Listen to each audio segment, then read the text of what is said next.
Press OK. The lower pressure, again, increments of 5. Press OK. The high time, increments of 30 seconds. 0.5 is 30 seconds, up to 10 minutes. Select your timing. Press OK. The lower timing, the same thing, 0.5 to 10 minutes, and press OK. You will have a confirmation screen. Press OK to implement the mode.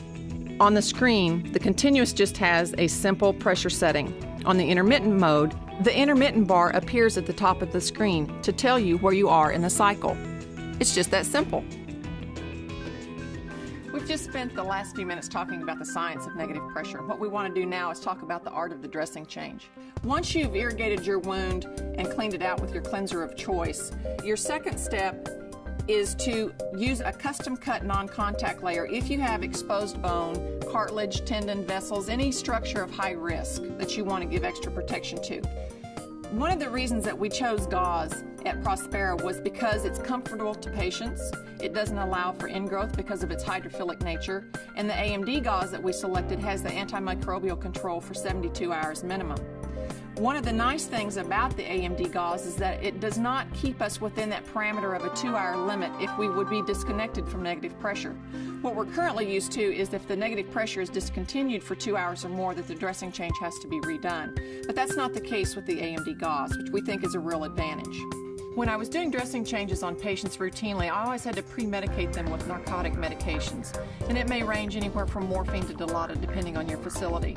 But with the use of a gauze dressing, I would say that less than 1% of my patients actually have to have some type of a pre-medicated, either oral or IM or IV medication administered. What we're going to do here is we're going to use the gauze as an example because it fits so nicely under the undermined area. And one of the advantages that I love about this is the fact that when I put one piece of gauze in, I know I'm also taking one piece of gauze out. One of the things that I like about using the white cotton dressing is the ease of wound assessment. By seeing the yellowish and greenish character at the wound site, this allows me to more accurately document my wound character, but it also allows me to what I call read the wound so that I know what my microbial population is doing. At this point, I can intervene early at a local level with antimicrobials and not have to wait until I have regional symptoms and require IV or IM antibiotics. So let's say that we're going to put our gauze in here, and again, the ease and the conformation of the gauze is impressive. That was one of the first attractive factors to me as a clinician.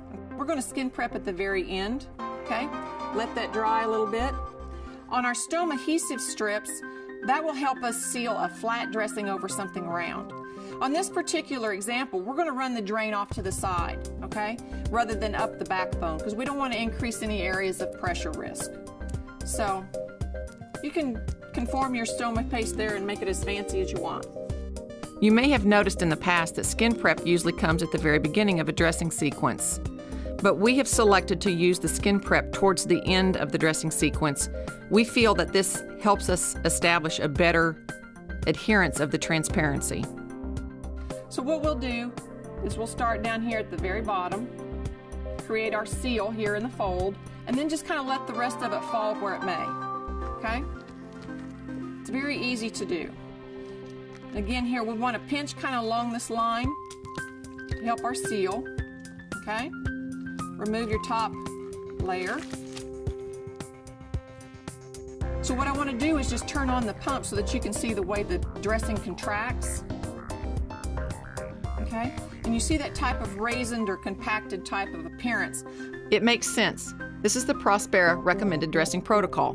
So now you can understand what we mean when we promise to advance the art and science of NPWT. We promise you this, that we will always put your patients first, that we will always design and engineer our products to optimize your clinical knowledge and experience, and that our products will always be grounded in the science of NPWT.